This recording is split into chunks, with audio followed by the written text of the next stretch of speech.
And finally, new rule, Luigi Mangione, Cole Thomas Allen, Tyler Robinson, and the ghost of Thomas Crooks must form a boy band called New Kids on the Glock.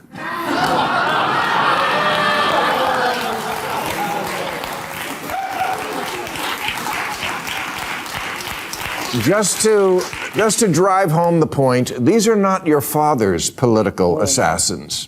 Things have changed. For one thing, today's assassins have popular support with the kids. Up to 40% of America's young adults say violence is okay to achieve a political goal. Wow. Seems like 5 minutes ago when one of the big causes of the left was gun control, but now guns are the answer?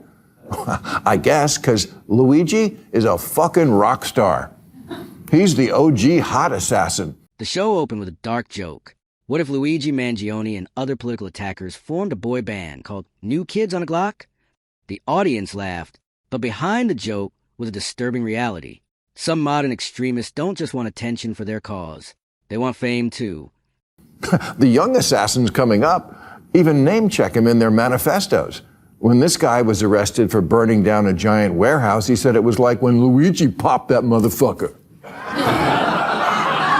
Before this college student threw a Molotov cocktail at Sam Altman's mansion, he talked about Luigiing some tech CEOs. And the asshole currently on trial for allegedly starting the big fire out here last year was Luigi's biggest fanboy. Good to see the kids have role models, huh?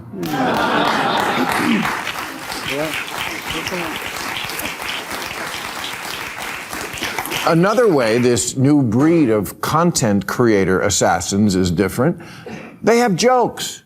Years ago, political violence was mostly condemned by society. Now, the internet has changed everything. Manifestos turn into memes. Attackers get fan edits. And some young people start seeing them as rebellious icons. For many of them, it's no longer just about ideology. It's about online validation. Cole Allen called himself a friendly federal assassin and told his friends he was going to D.C. for a personal emergency, wink, wink. His manifesto opens with, "Hello, everybody." It sounded like that form letter I get every Christmas telling me how everyone is doing in a family I don't care about.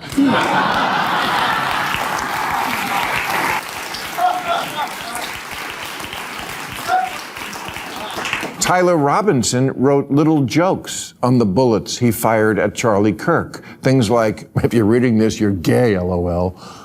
I mean, John Wilkes Booth was an asshole, but at least when he did the deed, he said something serious. Sic semper tyrannis. Not, "I fucked your mom."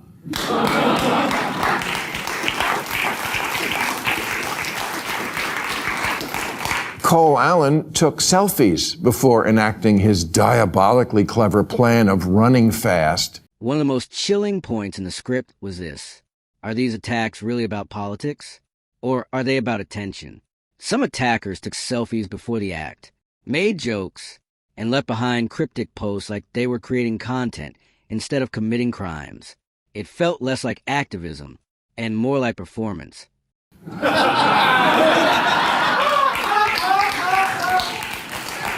You know, Cole, why do I think this is more about you than the cause? You're running through the metal detector, but maybe you're really chasing clout. Allen wrote that he was consumed by rage thinking about everything this administration has done. Yeah, join the club. Donald Trump is infuriating. I know this personally. That's why whenever I'm around him, I'm so nervous I need a drink right away.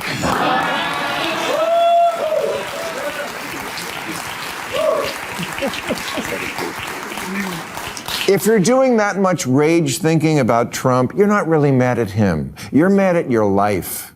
This is about being 31 and still living with your mom in Torrance.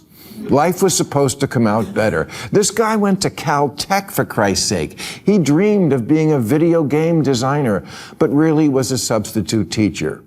The script keeps returning to one idea: modern frustration.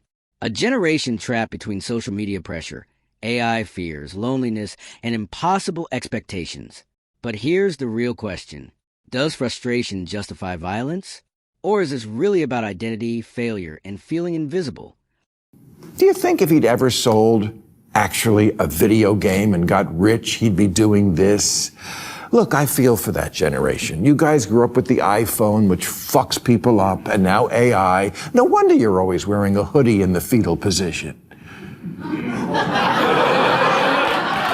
Plus, as long as you can remember, the president has either been dead or this guy.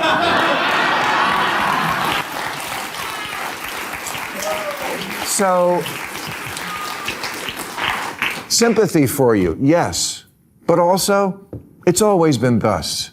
Sadly, your parents and teachers didn't prepare you for this, so you have no idea how hard or easy you have it. But because you're so entitled, you just assume you have it tougher than anybody ever did. You don't.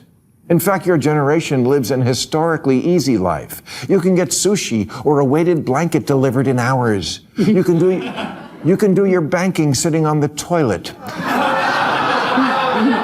They sell weed in a store now. The most controversial part came when the speaker argued that modern life is actually easier than many people think. Food delivery, instant entertainment, online fame. Yet some people still convince themselves they're living in a revolution. And sometimes that illusion turns dangerous.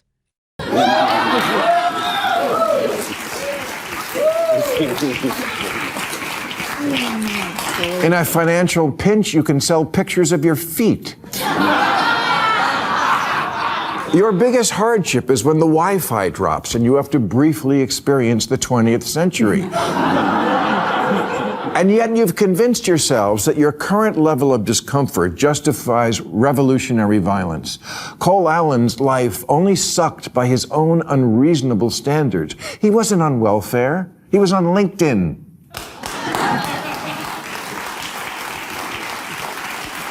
In the end, maybe this was never really about changing the world. Maybe it was about being seen, about becoming important no matter the cost. But internet fame fades fast, and violence always leaves destruction behind. Attention is not purpose. For his assassination attempt, he stayed at the Hilton. If your assassination comes with Hilton Honors Rewards points,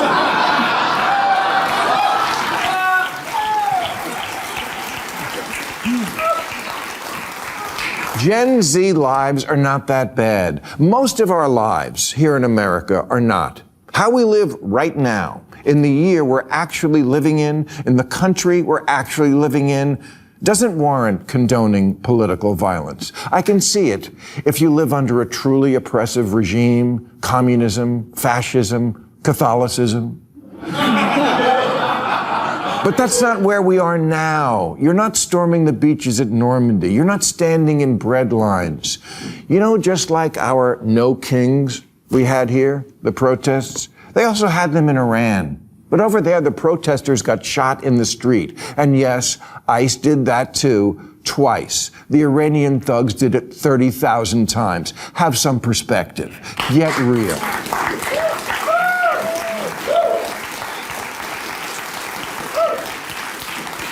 Stop blaming America for all your fuck-ups. What this is really about for today's young assassins is when life lets you down and doesn't properly reward you for being the awesome person you're sure you are.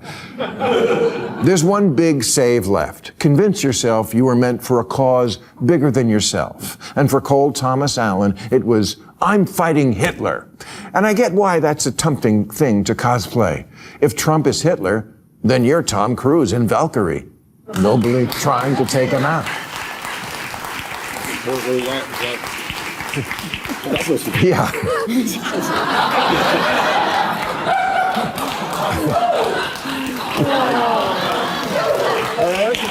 I get mistaken for Tom Cruise a lot. It's a theme show. What can I say? But Trump isn't Hitler, and you're not Tom Cruise. And you don't really live on the desert moon of an evil empire. You live in Torrance, which I understand is not exactly LA or London, but please, you're not in Haiti or Afghanistan. You're at Coachella.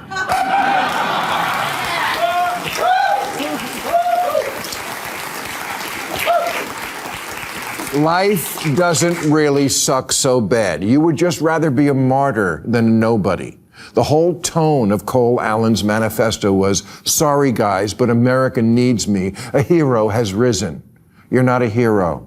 You're just the guy who runs out into the field during a baseball game to get attention and in 10 seconds gets tackled by security, except in your case, no, that's exactly your case.